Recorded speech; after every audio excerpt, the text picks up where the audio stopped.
로마서 전체 내용은 크게 핵심 5가지 내용이 있죠.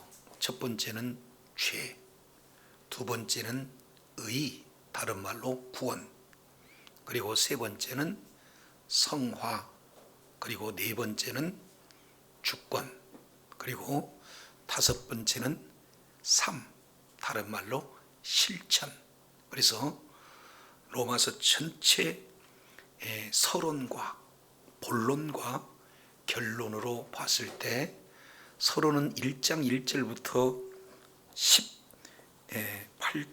17절까지 내용을 통해서 보면은 하나님의 의가 무엇인지, 그래서 로마서 전체 내용의 한 단은 바로 하나님의 의에 대해서. 그러면 본론 내용을 보면 죄, 구원, 성화, 주권, 실천이라는 5개의 핵심 주제가 흘러가고, 그리고 결론적으로 이제 기록된 것이 바로 로마서 전체의 구조를 우리가 표현해 볼 수가 있습니다. 그 중에 지금 우리가 이제 첫 번째 주제인 죄 문제에서 다루고 있죠. 그래서 로마서 1장 18절부터 32절까지 내용은 특히 이방인의 죄요. 다른 말로 본다면 우상 숭배하는 죄를 말씀하고 있어요. 하나님을 알면서도 불구하고 오히려 하나님을 우상으로 바꿔버리는 그런 어리석은 죄를 범했을 때 우리 하나님께서는 그들을 내버려 두셨. 그러므로 말미암아 사형에 해당하는 그런 결과를 도출하게 됩니다. 그러면 이러한 우상 숭배의 죄, 이방인의 죄도 있지만 로마서 2장 1절부터 3장 8절까지 전체 이 내용을 통해서 살펴보면 유대인의 죄도 이방인의 죄와 그만 다를 바가 없다. 그래서 2장 1절부터 5절까지 이 내용은 유대인의 죄와 범죄에 대한 내용을 자세히 기록하고 있습니다. 그래서 6절부터 이제 16절까지는 그러한 심판의 기준이 무엇인가. 그래서 이방인도 죄를, 그리고 죄에 따른 심판을, 그리고 유대인도 유대인의 죄가 무엇이고 그 유대인의 죄에 따른 심판이 무엇인가를 말씀하신 후에 오늘 읽어본 로마서 12장 17절부터 29절까지 이 내용을 찬찬히 살펴보게 되면 유대인들이 가지고 있는 그 위선의 죄가 어떠한 내용인지 구체적으로 말씀을 하고 있습니다. 자, 그 중에 중요한 핵심 단어 2장 17절 내용을 보면은 유대인이라고 칭하는 내가 해서 누가 나와요? 유대인이 나와요. 그래서 어디까지 이 유대인이 이루어지냐? 8절까지, 3장 8절까지 유대인이 소개가 되고 있어요. 그래서 이 유대인을 2장 17절 내용에 근거해 보면은 유대인이라고 불리는 너희, 너 이렇게 표현하고 있잖아요. 그만큼 어떻게 유대인들은 유대인이라고 칭한 것에 대한 자부심이 있어요. 아주 큰 특권 의식을 가지고 있는 자들이 유대인들이다. 자, 그러면 이 유대인들이 지금 이렇게 가지고 있는 큰 자랑거리가 있는데 그 자랑거리에 대한 유대인의 특성에 잘 맞춰서 헬라어 원문 내용을 통해서 보면은 7개 동사가 기록이 되고 있어요. 그래서 유대인의 특징 몇 가지? 7가지. 첫째입니다. 유대인들이 왜 그렇게 특권의식을 가지고 있고 왜 그렇게 자랑스러운 그런 면모를 소유하고 있는가? 7개 헬라어 동사를 통해서 보여줍니다. 첫째 내용을 통해서 살펴보면은 이런 표현을 하고 있어요. 내가 율법을 뭐한다? 의지한다. 유대인의 자랑거리는요, 가장 중심 내용에 보냐면은 많은 민족들에서 특별히 하나님이 택하신 선민 의식도 있지만 그들에게 뭘 줬다는 거예요? 그럼요, 율법을 줬다. 그래서 그 율법을 그들은 그렇게 의지하고 또 의지하는 것이 유대인들의 특징이에요. 두 번째 내용을 보면은 하나님을 뭐하며? 자랑하며, 이렇게 표현합니다. 하나님을 자랑하며. 그러니까 어떤 상황 속에서도 그 하나님이 우리 하나님이다, 이런 내용에 대한 그 특권의식이 하늘을 찌릅니다. 그래서 이제 예수님과 함께 요한복음 4장 내용을 보면은 사마리아를 통과할 때 어떻게 됩니까? 사마리아를 우리 주님께서 통과해야겠다는 그런 각오가 되어 있잖아요. 근데 유대인들이 사마리아인들을 생각했을 때는 뭐라고 생각해요? 그렇죠, 짐승, 개 취급을 하고 있어요. 근데 이 사마리아 사람들은 BC 722년 북이스라엘 마지막 왕, 바로 그 호세아 시대에 이제 완전히 아수르로 이렇게 끌려가서 멸망당합니다. 그때부터는 이제 이스라엘 이름이 역사에서 사라지게 되잖아요. 근데 그 아수르 사람들이 얼마나 난폭하든지 아예 민족 자체를 흩어버리게 되는 거죠. 그래서 일부는 아수르, 일부는 또 뭐예요? 유대인, 이렇게 되니까 정통 유대인들이 봤을 때는 인정을 하는 거예요. 그래서 그들을 개돼지 취급하는 그런 어떤 선민의식으로 가득 찼던 그들입니다. 그런데 그들과 피가 안 섞인 이방인들을 보면 오죽하겠습니까? 그만큼 율법을 가진 것에 대해서, 하나님을 사랑하는 것에 대해서 목숨 걸었던 자들이 유대인들의 모습을 볼 수가 있어요. 자, 그런데 18절은 조금 어렵습니다. 18절 내용을 보면 세 번째, 네 번째, 다섯 번째가 18절에 포함되고 있는데 우리 한글 성경하고 원문하고 내용은 순서가 좀 바뀌어요. 자, 그래서 원문 순서로 보면은 셋째가 하나님의 뜻을 알고, 그래서 유대인들이 가지고 있는 특성 세 번째는 하나님의 뜻을 알게 되는 거죠. 계속 하나님의 말씀을 통해서. 그리고 결국에 네 번째 내용은 그 뒤에 보니까 뭐라고 표현합니까? 지극히 선한 것을 뭐하며? 분간하며. 그리고 다섯 번째는 율법의 교훈을 받아, 이렇게 표현하고 있습니다. 그래서 결국 하나님의 뜻이 무엇이고, 그리고 지극히 선한 것이 무엇인지 이것을 깨닫게 되어지면 궁극적으로는 무엇을 받아들이느냐?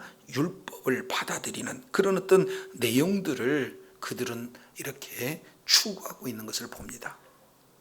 그래서 율법을 의지하고 하나님을 자랑하고, 그리고 하나님의 뜻도 알고 지극히 선한 것도 좋게 분별할 뿐만 아니라 율법의 교훈을 받아들이는 그런 유대인의 모습, 이것을 보게 되는데, 여섯 번째 내용은 19절. 자, 19절 내용을 통해서 보니까 이렇게 표현합니다. 자, 내가 19절 뭐라고 그랬어요?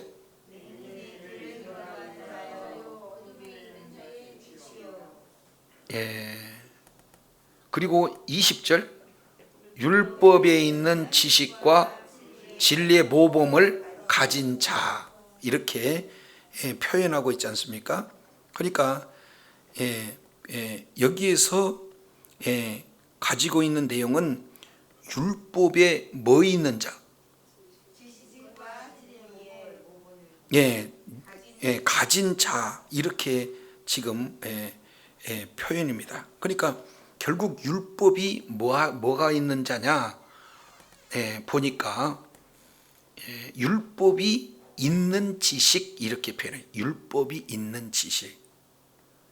그래서 율법을 의지하고 하나님을 자랑하고 하나님의 뜻을 알고 율법의 교훈을 지극히 선한 것을 좋게 여기며 율법의 교훈을 받아 율법의 지식이 있는 자들. 그래서 그런 자들이 20절 하반절 내용을 보면은 뭐라고 하냐면 스스로 뭐한 자다? 믿는 자다. 이렇게 해서 7가지 내용을 지금 자세히 설명하고 있는 것을 보게 됩니다. 자, 그만큼 유대인들은 아주 자부심이 대단해요. 이렇게 다 가지고 있는 거예요.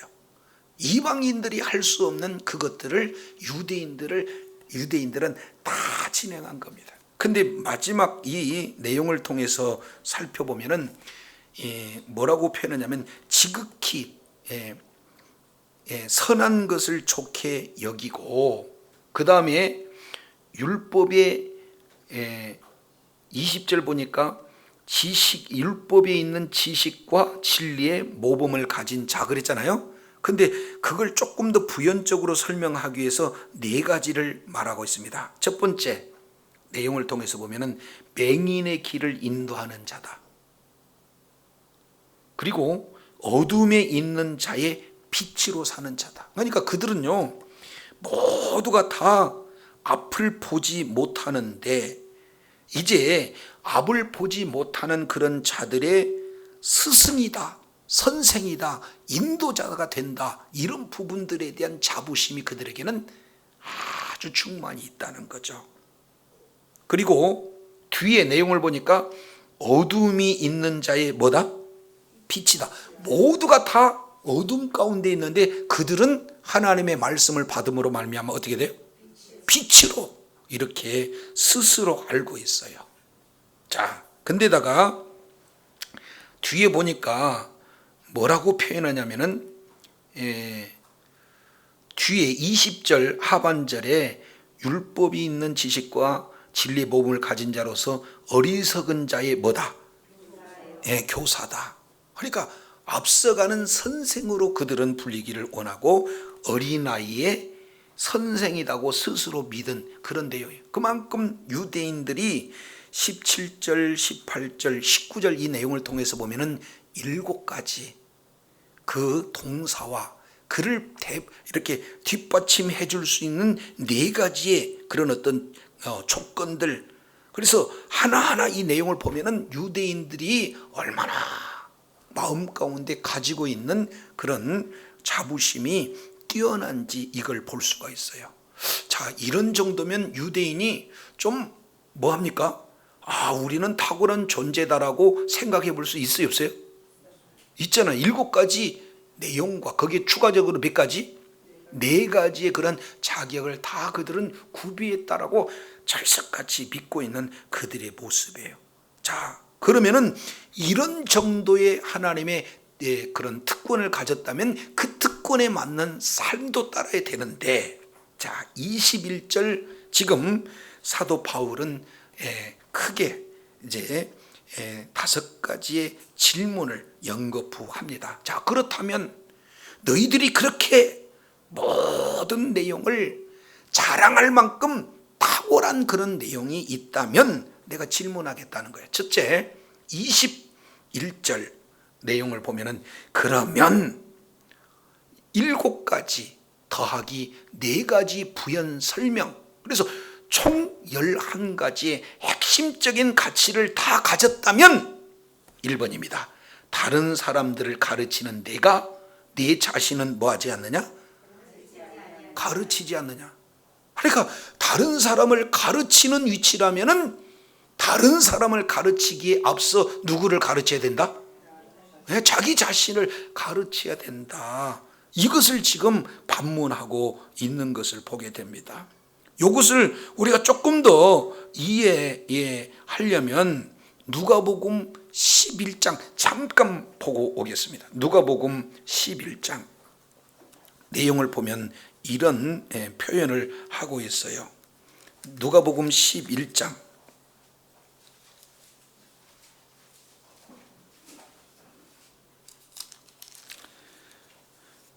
누가복음 11장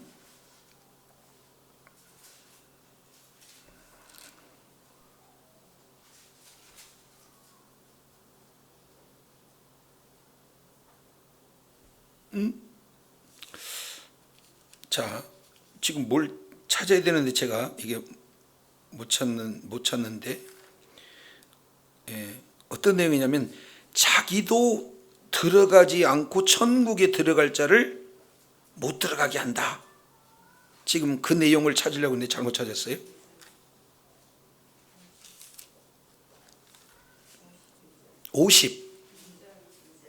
몇 장? 11장. 자, 45절도 보면은 한 율법사가 지금 말하고 있을 때 우리 주님께서 쭉 이렇게 설명하면서 화 있을진저 화 있을진저 화 있을진저 이렇게 지금 세 번의 화를 말하고 있어요. 자, 뒤에 이어서 그래서 총 표현을 보면은 11장에 보세요. 11장 내용을 보면 첫 번째 42절에 화 있을진저, 43절에 화 있을진저, 44절에 화 있을진저 세 번을 말하고 뒤에 46절에 화 있을진저, 47절에 화 있을진저, 52절에 화 있을진저 말씀하시면서 52절 화 있을진저 너희 율법사여, 너희가 지식의 열쇠를 가지고 너희도 들어가지 않고 들어가고자 하는 자를 뭐예요? 막고 있느니라. 그러니까 먼저 가르치는 자로서 다른 사람을 가르치기 전에 자기 자신을 먼저 가르침에도 불구하고 오히려 이제 들어가려고 하는 그런 자도 못 들어가게 하는 그런 모습이 그냥 그저 맞는 이야기냐, 이것을 말씀하고 있어요. 자, 그리고 몇 군데 이게 찾아보면은 이런 부분들도 하고 있어요. 자기는 하나도 이게 하지 않으면서 뭡니까? 유대인들이 짐을 계속 씌우는 그런 일들을 이렇게 복음서에서는 말씀하고 있잖아요. 그래서 손 하나 깐뜩하지 않고 이제 유대인들이 심을 시키는 그런 부분들을 더 추가적으로 말씀하고 있습니다. 그래서 누가복음 2장 21절 이 내용을 통해서 살펴보면 첫 번째, 가르치는 내가 내 자신을 가르치지는 아니하냐 이렇게 말씀하고 있어요. 자, 7가지 더불어서 4가지의 모든 특권을 가지고 있다라고 자부한 너희라면 가르치기를 이전에 먼저 너희 자신에게 가르쳐야 맞지 않겠느냐, 이 질문을 하고 있게 되는 거고, 두 번째 질문입니다. 로마서 2장 21절 하반절에 보니까 말로는 이렇게 표현해요. 도덕질하지 말라. 그러면은 가르치는 내용 중에 구체적으로 가르치는 내용이 몇 가지를 설명하고 있냐면은 몇 가지를 설명하고 있습니까? 뒤에 보니까 도적질하지 말라, 간음하지 말라, 우상을 뭡니까? 가증히 여기라. 이런 3가지 그 내용을 가르치고 있으면서 자기 자신을 안 하는 거야. 그래서 두 번째 질문, 도덕질하지 말라라고 선포해요. 아니, 지금도 도적질하지 말라고 이게 선포잖아요. 그런데 도리어 뭐 하고 있어요? 도둑질하고 있어요. 이거 심각한 일을 우리가 살펴볼 수가 있습니다. 그러니까 도적질하지 말라, 말은 도적질하지 말라 이렇게 얘기하면서, 아니 오히려 자기 자신이 도적질하는 이런 어떤 부분들이 되면은 큰 일이다. 이것을 지금 살펴볼 수가 있습니다. 자, 마태복음 21장 12절 13절 이 내용을 통해서 보면은 지금 제사장들이 하는 일이 뭐냐면 성전 정화할 때 나용 보면은 멀리서 소와 양을 가지고 오잖아요. 그러면 어떻게든지 점이 없고 흠이 없는 제물을 하나님 앞에 드려야 되는데 멀리서 가지고 오게 되면은 흠과 점을 찾아요. 그리고 자기 자신들이 길어놓은 그 제물하고 바꿔치기 하는 거죠. 그러면서 조금 더 그 가격을 이렇게 높이 세워서 장사하는 그런 자들입니다. 또 환전하는 것을 통해서 유익을 더하는 그 일들을 진행하는 것을 우리는 복음서를 통해서 살펴볼 수가 있어요. 따라서 말은 도둑질하지 말라 그러면서 뭐 하는 거예요? 그들 스스로가 도둑질하는 거 이거 맞냐? 이렇게 질문하고 있어요. 근데 이렇게 얘기할 때 저도 상당히 사실은 찔려요. 왜 그러냐면 오늘 본문 내용을 보면 가르치는 자들에게 참 이게 쉽지 않는 본문이 되어집니다. 예를 들어서 전도하지 않으면서 전도해라? 가르치는 데가 어찌 전도하지 않으냐? 사랑해라 이렇게 얘기하면서 사랑하지 않으면서 사랑해라고 얘기한다면 이게 문제가 있지 않느냐. 지금 이 부분들을 계속해서 저와 여러분에게 지금 메시지를 던지고 있는 겁니다. 세 번째 질문, 로마서 2장 22절 간음하지 말라 말하는 데가 뭐 하고 있어요? 간음하고 있느냐. 이거 참 문제잖아요. 이것은 동서고금을 통해서 볼 때 이 내용을 어떻게 해요? 피해갈 자 사실은 많지 않습니다. 그죠? 그래서 우리 주님께서는 마태복음 5장 내용을 통해서 보면은 실제 간음을 한 자도 간음이지만 간음하기 전에 동기가 바로 음욕을 품는 것 또한 간음이라고 이렇게 표현하고 본다면 우리가 이 말씀에 자유로울 수가 없다. 이 내용들을 우리가 살펴보게 되어집니다. 네 번째 질문 내용을 보면은 우상을 가증히 여기라 라고 가르치는 데가 아예 신전 물건을 뭐 하는 거예요? 요건 시대적으로 보면은 이런 일들이 많은 거죠.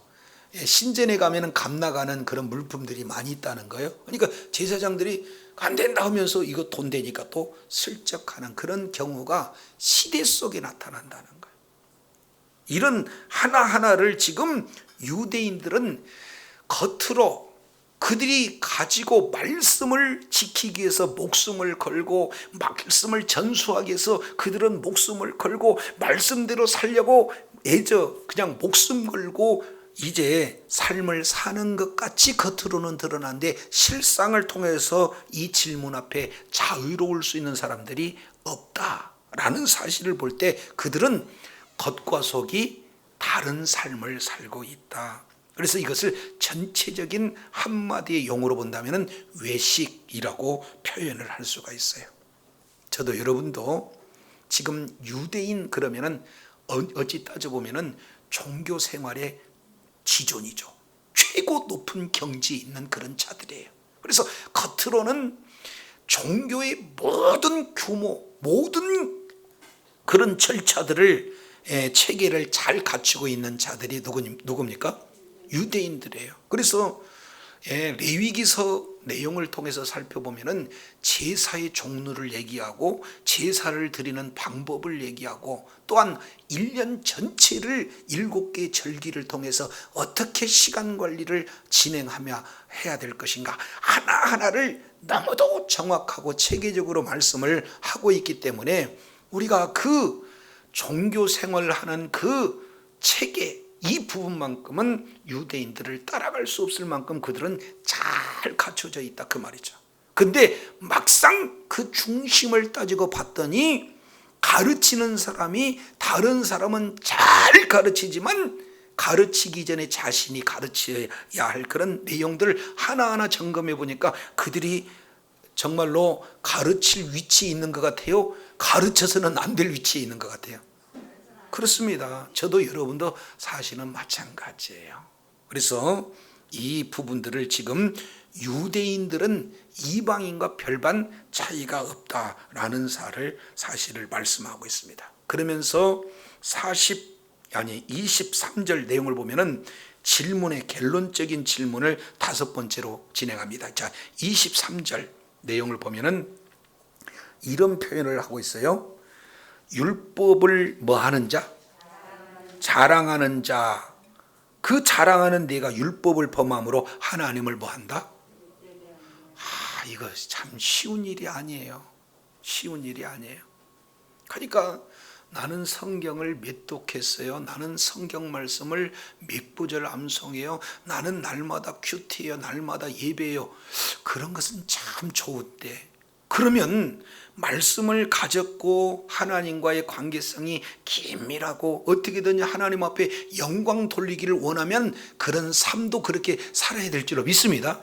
그런데 이런 삶을 이렇게 살아임에도 불구하고 실제 삶에서는 저 사람 저 사람이 예수님을 믿는다면 나는 안 믿고 싶다, 그런 생활을 한다면은 그 사람이 욕을 먹어요? 아니면은 그 사람이 믿는 우리 하나님이 욕을 먹는 거예요? 그렇기 때문에 지금 마지막으로 율법을 그만큼 자랑할 수 있는 기준은 가졌지만 율법을 자랑하는 네가 오히려 율법을 가짐으로 말미암아 하나님의 이름을 욕되게 한다, 이것을 지적하고 있다 그 말이죠. 참 무섭습니다. 그렇잖아요. 그냥 평상시에 가만히 있으면 되는데 집사님 새벽기도 나와, 권사님 작정 금식 기도에 그렇게 하는데 이게 덕이 안 되면 어떻게 돼요?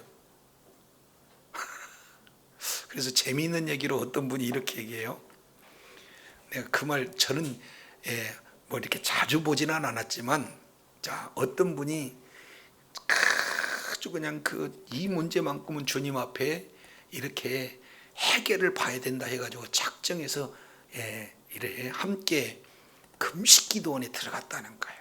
그래서 막 그냥 철야도 하고 금식기도도 하고 이런 내용을 보면은 문제를 하나님 앞에 드리니까 얼마나 신실한 믿음이에요? 그잖아요. 근데 이제 버스를 딱 타고 오면서 그 사이에 불신자도 있겠죠. 그랬더니 핸드폰 하나 툭 던져놓고 성경책 하나 놓고 가방 여기다 놓고, 권사님 이리 와, 여기 자리 맡아놨어. 근데 옆에 있던 연세 많은 불신자가 봤을 때는 저것들 지금 뭔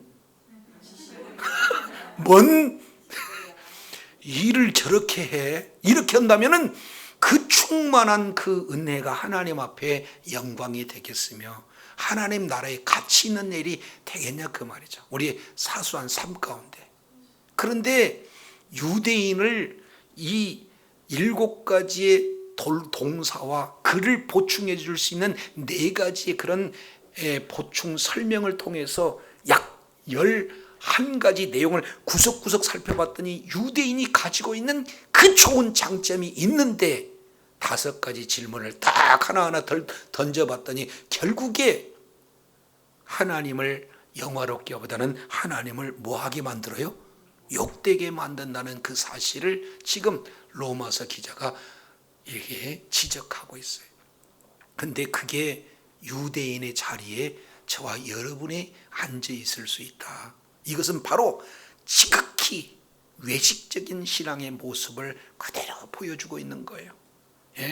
더 우리가 시오자밀 하루에 시편 5편, 잠언 1장 이 내용을 가지고 쭉 나가고 어떻게든지 하나님의 말씀을 가까이 하면서도 우리가 빗된 그런 삶이 되어지지 못하고 오히려 하나님의 영광을 가린다면 유대인이 종교 생활을 하고 있는 모습, 외식적인 그런 생활로 하나님과 영광 돌리는 그런 어떤 모습, 그 모습이 우리의 모습이 아니겠는가, 이걸 보게 됩니다. 자, 이게 우리 주님께서는 하나님의 이름을 모독당하는 거 이거 굉장히 싫어합니다. 그래서 성경 2군데 우리가 살펴보겠습니다. 이 말씀을 인용하는 구절이 어디냐면 이사야서 52장이에요. 자, 이사야서 52장 보겠습니다.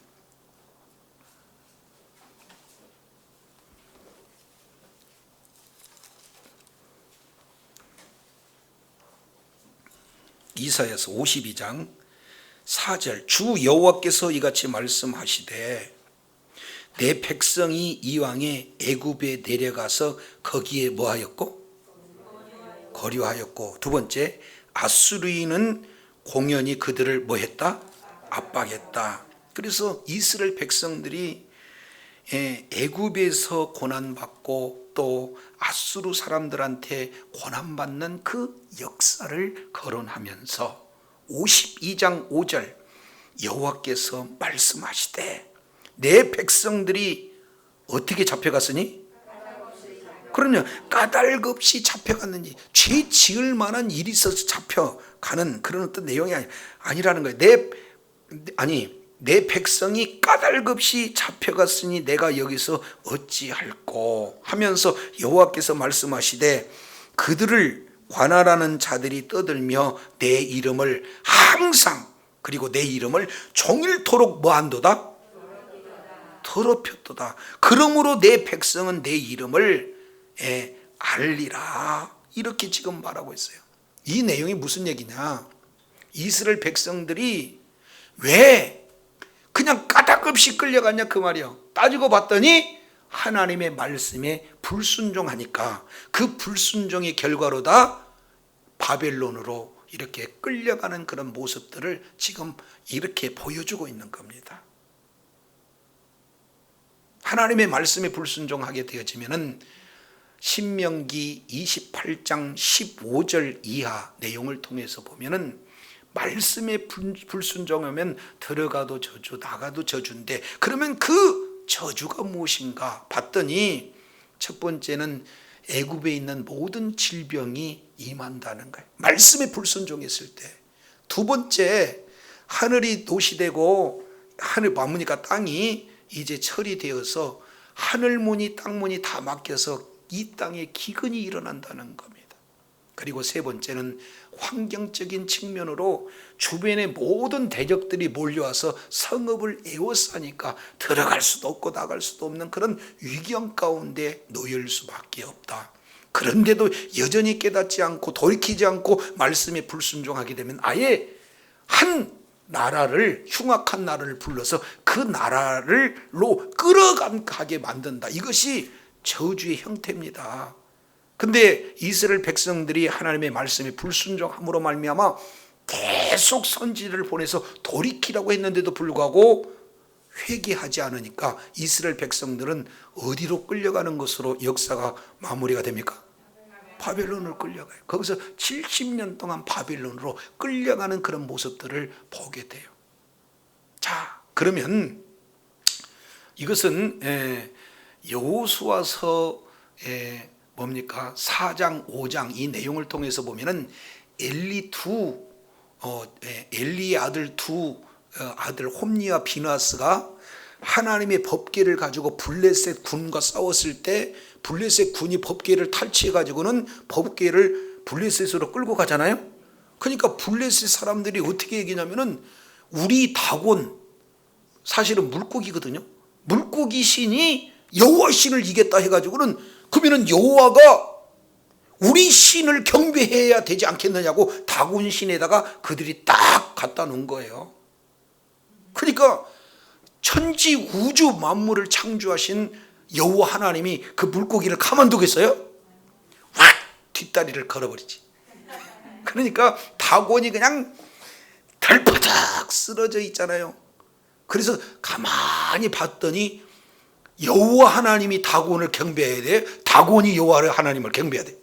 딱 엎드려가지고는 부복에서 경배하는 그런 모습으로 하나님이 하나님의 이름을 귀하게 여긴 줄로 믿습니다. 어리석은 블레셋 군대가 또 뭐라고 그래요?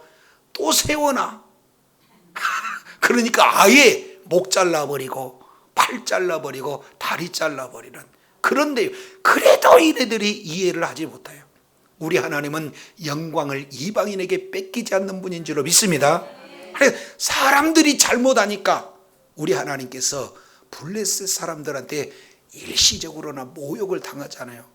근데 문제는 다곤 신상에 들어갔을 때는 우리 하나님이 그때그때 일하셨지만 바벨론 포로로 끌려갈 때는 우리 하나님이 작정해서 그들을 바벨론 포로에 끌려가도록 허용했다는 거예요. 그러니 이제 바룩신 말뚝신이라고 하는 바벨론 그 신들 앞에 여호와 하나님의 영광이 얼마나 땅으로 떨어졌는지 몰라요. 그봐, 우리의 신이 너희들의 신보다 세지라고 그들은 얘기해요. 심지어 바벨론 그 끌려갔을 때 벨사살이라는 왕은 성전의 기물을 가지고 술 먹은 이런 아주 악한 일들을 자행하고 있는 것을 보잖아요. 얼마나 우리 하나님께서 영광을 가려지냐 그 말이에요. 그러면 이러한 잘못은 그렇게 수많은 것을 가지고 있는 특권을 가진 그런 자들로 말미암아 우리 하나님의 이름이 더럽혀지는 그런 신뢰를 우리가 역사상에서 보게 되어집니다. 자, 그런데 이 부분을 지금 성경은 뭐라고 하냐면 에스겔서 우리 한번 따져보겠습니다. 에스겔서 36장이에요. 에스겔서 36장.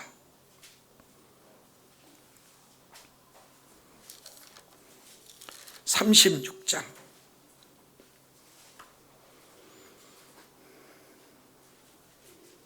17절. 인자야, 이스라엘 족속이 그 고토에 거할 때에 그 행위로 그 땅이 더럽혀졌나니. 그래서 땅이 더럽혀졌다는 거예요. 그러면서 20절 보겠습니다. 그들이 이른 바 그 열국에서 내 무슨 이름? 거룩한 이름이 그들로 인하여 더러워졌다. 그래서 사람들이 그들을 이렇게 얘기해요. 아니, 이들은 여호와의 백성이라도 여호와의 땅에서 떠났네? 라고 이렇게 얘기한다는 거예요. 그러나 21절 보니까 이스라엘 족속이 들어간 그 열국에서 더럽혀진 내 거룩한 이름을 내가 아꼈다. 이스라엘 백성들은 그 거룩한 이름을 더럽혔는데 더럽혀진 그 이름을 하나님께서 친히 아끼셨어요. 그러므로 22절, 너는 이스라엘 족속에게 이르기를 주 여호와의 말씀에 이스라엘 족속아, 내가 이렇게 행함은 너희를 위함이 아니요 너희가 들어간 그 열국에서 더럽히신 나의 거룩한 이름을 위함이라. 그럼 결국 70년 바벨론 포로에서 해방된 내용은 너희 때문에 그런 게 아니라 내 이름 때문에 너희들을 거기서 나오게 하겠다. 23절, 열국 가운데서 더럽힘을 받은 이름, 곧 너희가 그들 중에 더럽힌 나의 큰 이름을 내가 거룩하게 할지라. 내가 그들의 목전에서 너희로 인하여 나의 거룩함을 나타내니 열국 사람들이 나를 여호와인 줄 아리라. 나 여호와의 말이니라.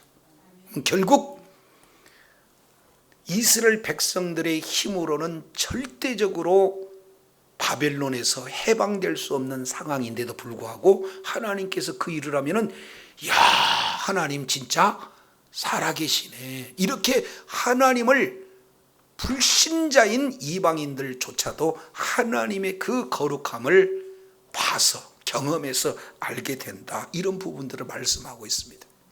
그래서 오늘 로마서 12장 17절부터 18절 이 내용을 통해서 20절까지 보면은 유대인의 본질적인 죄, 그리고 그것을 부연해서 설명하고 있는 그런 내용인데, 그들은 아주 특별하게 확신을 가지고 있어요. 네 가지로 보는 그런 보충적인 내용을 봤더니, 나는 맹인들을 인도한 자다, 어두움의 빛이다, 어리석은 자의 교사다, 선생이다, 어린아이의 선생이다. 아예 굳건하게 확신을 가지고 있어요. 그 확신을 가지고 하나하나 가르치는데 사실은 가르치기 이전에 자기 자신을 가르쳐야 될 수준이, 율법을 자랑하면서도 오히려 하나님을, 그 이름을 더럽히는 그 일 가운데 하나님을 모독하는 그런 어떤 자들이다, 이것을 보여줘요.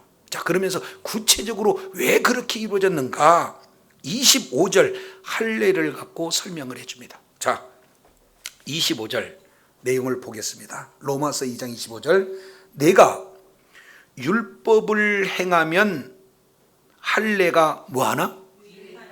유익하나. 그 다음에 만일 율법을 범하면 내 할례는 무할례. 다른 말로 할례 받지 않은 사람 뭡니까? 이방인과 똑같다 이렇게 표현하는 것을 보게 됩니다. 그러면은 우리가 잘 알겠지만 할례는 뭘 얘기합니까? 이 할례라는 이 단어는 이렇게 이를테면 자르다야.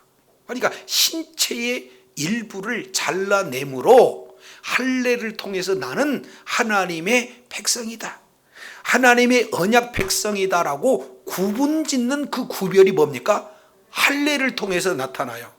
그러면 할례가 중요합니까? 아니면 할례 받은 자가 하나님의 언약 백성으로 구별됐으니까 구별된 자로서 살아가는 것이 더 중요합니까?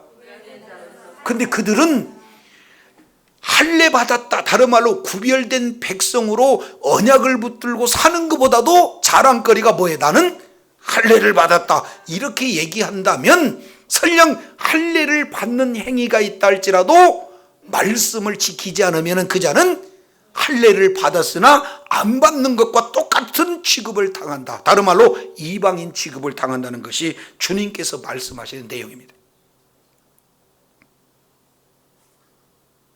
이것은 하나의 표식의 표식. 한번 생각해 보겠습니다. 예전에, 지금은 아닙니다. 예전에 보면은 노예 제도가 있을 때 보면은 노예인데 노예가 내 노예다라고 뭐 합니까? 표시를 해요. 그냥 그러잖아요. 예, 표시를 해. 그러면은 노예로 표시가 된 자는 그 주인을 향해서 어떻게 되는 거예요? 그러면 충성해야 돼. 주인 말 안 들으면 안 된다 그 말이에요. 다른 말로 그것은 잘못된 경우에 그런 어떤 부분이지만 하나님 앞에 하나님의 자녀로서 구분되어진 자는 나는 절대적으로 하나님의 말씀에 뭐한다? 순종하는 자다라는 표시가 할례적 의미다 그 말이야. 그러면 할례를 받은 자는 원래 그 본질 하나님의 언약 백성이므로 그 언약에 따라서 순종해야 맞는데도 불구하고 할례를 받았다만 자랑한다면 본질을 잃어버린 내용 아니겠습니까? 맞나요? 안 맞나요? 아니 차에다가 십자가 목걸이를 달아도 돼요. 그러면 달면 교통법규를 잘 지켜야 된다니까. 근데 이것을 마치 무슨 우상처럼 그걸 달면은 뭐 브레이크를 안 밟아도 사고가 안 나고 그러면 안 되잖아요. 근데다가 그것은 이제 나의 문제지만 불법을 아주 횡행하면 차라리 뭘 떼야 돼? 십자가를 떼야지. 나 크리스찬이다 그런 게 아니잖아요. 근데 이스라엘 백성들은 말씀을 지키보다 나는 할례자다 이런 것이 자랑거리가 돼서는 안 된다는 걸 아주 집요하게 지금 말씀하고 있어요. 그런즉 26절 이것은 아주 중요한 내용입니다. 시작.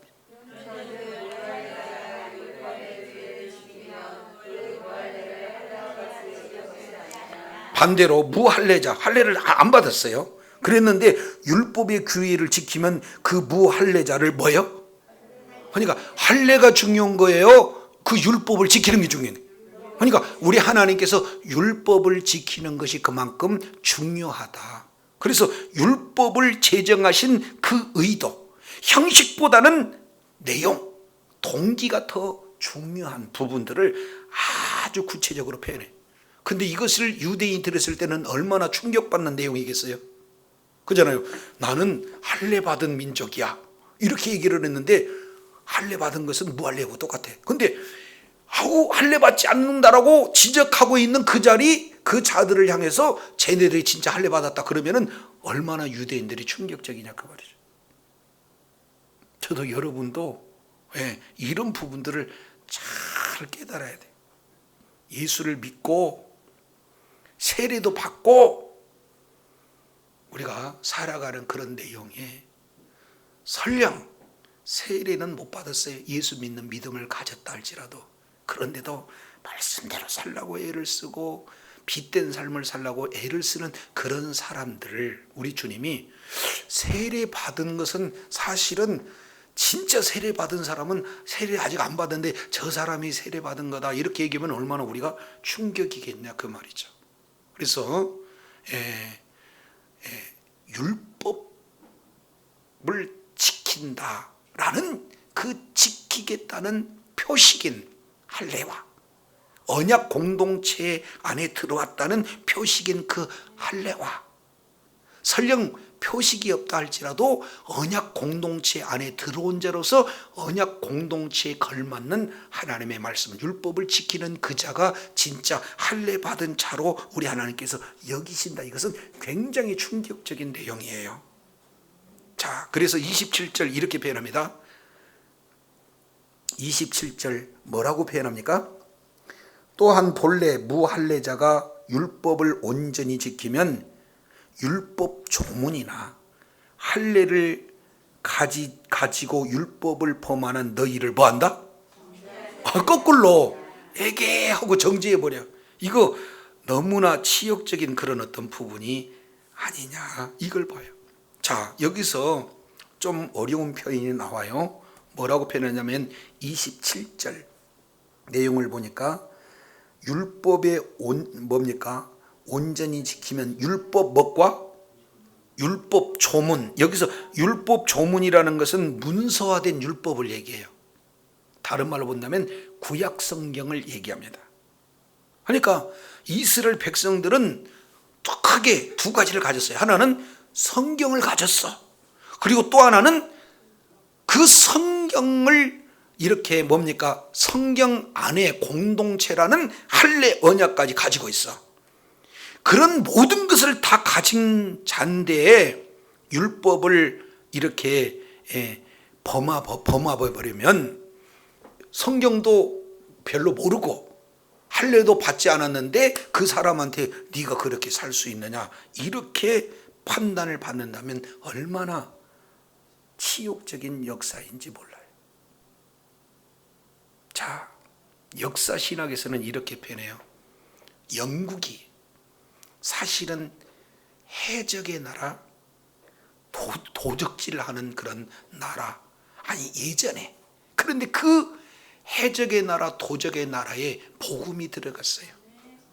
복음이 들어간 이후에 경찰서 10개보다 교회 하나가 있으면 더 사회적인 영향력이 많이 풍성하게 드러나서 이제는 영국이 대영 제국이 되어지고 해가 지지 않는 그런 번창한 나라가 되어진 것을 우리는 역사 속에서 우리가 살펴볼 수가 있거든요.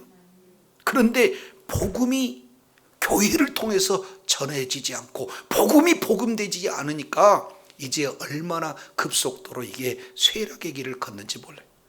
사실은 우리 교회를 포함해서 한국 교회에서 다 그렇지 않지만 대부분의 교회들이 진짜 참된 복음을 가지고 참된 복음을 우리가 삶 속에 적용하면서 정말로 주님의 영광을 드러낸다면 그 교회가 사이즈가 크냐 적느냐에 따라서 주변에 많은 선한 영향력을 끼치게 될 줄로 믿습니다. 그런데 교회가 교회되지 않으면 세상 사람들이 교회를 향해서 손가락질한다면 이걸 어떻게 우리가 감내해낼 수 있겠느냐, 이런 표현들 하나하나를 지금 지적해 주는 것을 볼 수 있어요. 그래서 24절 내용을 보면은 이렇게 결론을 짓습니다. 24절 보면 이렇게 말씀하시죠. 28절 무릇 표면적 유대인이 아니요 표면적 육신의 할례가 아니라 오직 이면적 유대인이고 할례는 어디 있다이라? 마음에 해라. 영에 있고 율법 조문에 있지 아니하는 것이라, 이렇게 표현하고 있어요. 그래서 가장 좋은 방법은 뭡니까? 서로 대꾸 구조를 통해서 보면은 이렇게 나와요. 여기서 보니까 크게 약 4-5개의 대꾸를 하고 있어요. 한번 보세요. 28절, 29절 보니까 표면적 유대인과 이면적 유대인, 그리고 육신의 할례와 마음의 할례, 그죠? 그리고 유대인과 이방인, 그리고 29절 하반절에 보니까 뭐라고 표현하고 있습니까? 율법 조문과 영, 그리고 사람에서가 아니라 하나님에게서 계속해서 대꾸를 통해서 어떤 것이 더 나은지를 저와 여러분에게 지금 보여주고 있는 것을 우리가 살펴볼 수가 있습니다. 근데 마지막 칭찬 역시 마찬가지로 사람에게 칭찬받는 것과 하나님에게 칭찬받는 것이 있다는 거예요. 저와 여러분은 하나님께 칭찬받고 또 사람에게도 칭찬받아야 됩니다. 그러나 굳이 따진다면 누구에게 칭찬 더 받아야 되는 거예요? 하나님께 칭찬을 받아야 된다. 이것을 말씀하고 있어요. 그래서 진짜 하나님께 칭찬받은 자가 유대인이에요. 뭐라고요? 그러니까 이게 조금 어려운 내용입니다. 갑자기 유대인 할례를 하다가 칭찬 얘기가 왜 나오냐? 이것은 원문을 봐야 이게 알 수 있는 조금 어려운 표현이기도 해요. 자, 이거 이해하려면 어디를 보냐? 창세기 49장을 보겠습니다. 창세기 49장.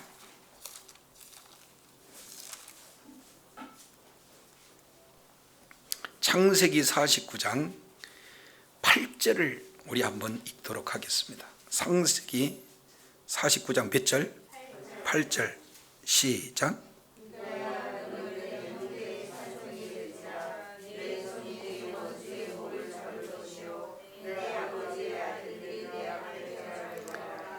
유다야, 너는 내 형제의 뭐가 된다? 유다는 형제에게 찬송이 된다, 이렇게 표현하는 거예요. 근데 이 찬송이 된다 하는 이 내용을 찬송으로만 볼 수가 없어요. 그러면 뭐냐? 칭찬으로 볼 수가 있습니다. 뭐라고요? 칭찬.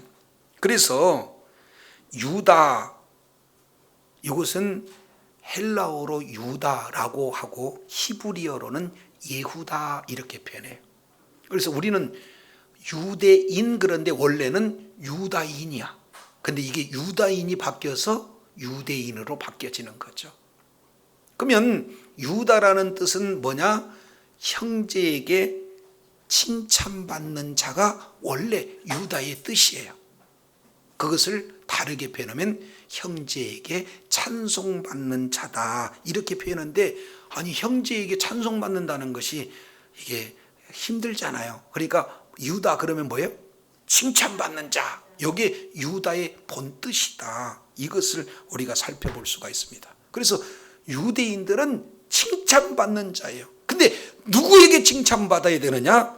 사람에게서가 아니라 누구에게? 하나님께 칭찬받는 거고, 동시에 유대인들은 하나님 앞에 찬양드린 자가 되어지는 거예요. 그래서 이제 유대인 그런 족보를 통해서, 유다 족속을 통해서 그리스도가 오기 때문에 그들은 참 뭡니까? 많은 사람들에게 뭡니까? 칭찬받는 그런 혈통이 되어지는 거고, 하나님께 찬양을 올려드리는 그런 뭡니까? 지파가 되어지는 것을 우리가 살펴보게 됩니다. 그래서 진짜 유대인의 참 의미는 하나님께 칭찬받는 자. 누구에게 칭찬받아야 돼? 하나님께 칭찬받아야 돼. 많은 사람들은 칭찬에 목말라 있어요. 그리고 사람들한테 칭찬만 하면은 속칭 고래도 칭찬하면 춤춘대. 그러니까 칭찬 이 내용이 굉장히 좋긴 하는데 성경은 사람의 칭찬이 하나님께 칭찬이. 그럼요, 하나님께 칭찬을 받아야 된다 하는 내용을 고린도후서 10장 18절 내용에 아주 구체적으로 표현하고 있어요. 그래서 고린도후서 10장 고린도후서 10장 18절 내용을 보니까 옳다 인정함을 받는 자는 자기를 칭찬하는 자가 아니요 오직 누구에게 칭찬받는 자다? 그러면 주께 칭찬받는 자. 이것이 진정한 참 유대인의 모습이 되어야 된다. 이것을 보게 되려. 그런데 이들은 하나님께 칭찬받는 것이 아니라 많은 사람들에게 자랑거리가 되어지는 거죠. 그래서 우리는 율법을 의지합니다. 하나님을 사랑합니다. 율법의 교훈을 받습니다. 하나님의 뜻을 압니다. 지극히 선한 것을 좋게 여깁니다.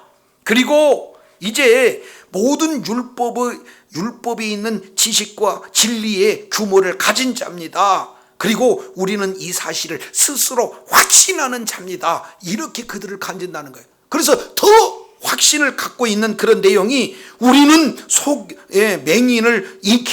맹인을 인도하는 자요, 어두움에 있는 빛이요, 어리석은 자의 훈도요, 어린아이의 선생이다 라는 확신을 갖고 있습니다 라고 얘기를 하는데, 결국에는 자기가 가르칠 위치에 있으면서 자기 자신을 가르치기보다는 다른 사람들을 가르치는 데만 이렇게 열을 내는데 이율배반적이잖아요. 그래서 할례를 받는 것도 중요하지만 할례를 받고 안 받고를 떠나서 할례에 따른 언약의 백성으로 구별된 자는 언약을 붙들고 그 말씀을 지키는 것이 중요하지, 할례를 받았느냐 안 받았느냐 이거보다 중요한 것 같이, 하나님을 이제 율법을 주었다 그러면 율법을 지키는 쪽이 낫지, 이것을 다른 사람에게 판단하고 적용하는 그런 어떤 내용은 지극히 외식적인 신앙이다 라는 사실을 말하고 있어요. 따라서 이방인들이 하나님을 알되 하나님을 영화롭게 하지도 않고 감사하지도 않고 오히려 썩지 않을 것을 썩어질 벌레나 짐승의 그런 우상으로 바꾸는 그런 죄나, 하나님을 너무나 잘 알고 하나님을 자랑하고 하나님을 찬양하고 하나님의 말씀을 가진 그런 자가 되었으면서도 불구하고 자기 자신은 하나도 지키지 않는, 그래서 이것을 자랑만 늘 삼고 말씀에 벗어난다라면 유대인이나 이방이나 틀릴 바가 뭐냐, 지금 이렇게 로마서를 통해서 말씀하고 있어요. 그래서 성경은 유대인도 죄고 이방인도 죄예요. 선한 자가 단 한 사람도 없다. 그러면은 유일하게 죄인은 죄의 싹은 사망이기 때문에 사망 가운데 놓여 있을 수밖에 없는 자는 유대인뿐만 아니라 이방인도 동일하게 사망 가운데 놓여 있을 수밖에 없죠. 여기서 유일하게 소망이 있는 것은 그 죄에서 구원할 자가 누굽니까? 예수. 그래서 먼저 저와 여러분이 죄가 얼마나 무섭고 우리 모두가 죄 가운데 있다는 것을 고발하고 있고, 죄인된 우리에게 유일한 소망이고 그 죄 문제를 해결할 분이 바로 예수 그리스도라는 사실을 성경을 통해서 보여준 줄로 믿습니다. 그래서 그 예수님을 믿어 우리가 의롭게 되어지는 내용이 로마서를 통해서 말씀하고 있기에, 주님 오시는 그날까지 저와 여러분이 어떻게 말씀에서 떠났고, 그리고 어떻게 하면 이제 우리가 죄인된 우리가 예수 그리스도를 믿는 믿음으로 말미암아 죄 문제를 해결받고 하나님과의 관계가 친밀한 관계가 되어질 것인가, 이 내용을 계속 우리가 하나님의 말씀을 통해서 분별하고, 예수를 안 믿는 자는 예수를 믿음으로, 예수를 믿는다 할지라도 믿음에서 말씀에서 벗어나면은 어떻게든지 주님 앞으로 돌아와서 우리 하나님 앞에 존귀하게 쓰임 받는 복된 자리에 있어야 될 줄로 믿습니다. 주님 오시는 그날까지 죄 문제에 대해서 모든 그런 구속의 은혜를 주신 우리 하나님의 사랑과 그 크신 은혜를 우리가 기억하고, 이 믿음 변질되지 않고 우리 하나님 앞에 존귀하게 쓰임받는 복된 은혜 가운데 거하기를 원합니다. 동시에 주의 사명 잘 감당해서 주님 나라 확장하는 일에 존귀하게 쓰임받는 복이 있기를 우리 주 예수님 이름으로 축원합니다. 기도하겠습니다. 거룩하신 하나님 아버지, 감사합니다. 로마서 1장 그리고 로마서 2장을 살펴보면서 이제 이방인이 하나님을 알면서도 하나님을 우상으로 바꿔버리는 그런 죄악 가운데 있는 이방인의 모습이 최종적으로는 사형이라는 사실을 알았습니다. 그런 이방인들을 이제 개돼지 취급하는 유대인들 역시 마찬가지로 모든 특권을 다 가지고 있다고 자랑은 하지만 오히려 하나님을 영광을 돌려드리기보다는 하나님의 이름을 모독해 하는 그 일들이 유대인에게도 있으면서 도리어 이방인만 정죄하는 그런 위선적인 도덕주의적인 죄악 가운데 있는 유대인들을 살펴보면서 이방인도 죄인이고 유대인도 죄인이기에 이 모든 죄 문제를 해결할 수 있는 유일한 구원자가 바로 예수님이라는 사실을 말씀을 통해서 더욱더 분명하게 일깨워 주셨사온즉 예수 그리스도를 믿는 믿음으로 말미암아 죄 문제를 완전히 해결해 주신 주님을 찬양합니다. 주님의 인도함을 받아 날마다 그 크신 사랑과 은혜 가운데 거할 뿐만 아니라 예수 그리스도를 증거하는 증인의 삶으로 말미암아 우리 하나님의 마음을 흐뭇하게 드리는 합당한 아름다운 결실을 풍성히 맺는 주의 자녀들 다 되게 하여 주시옵소서.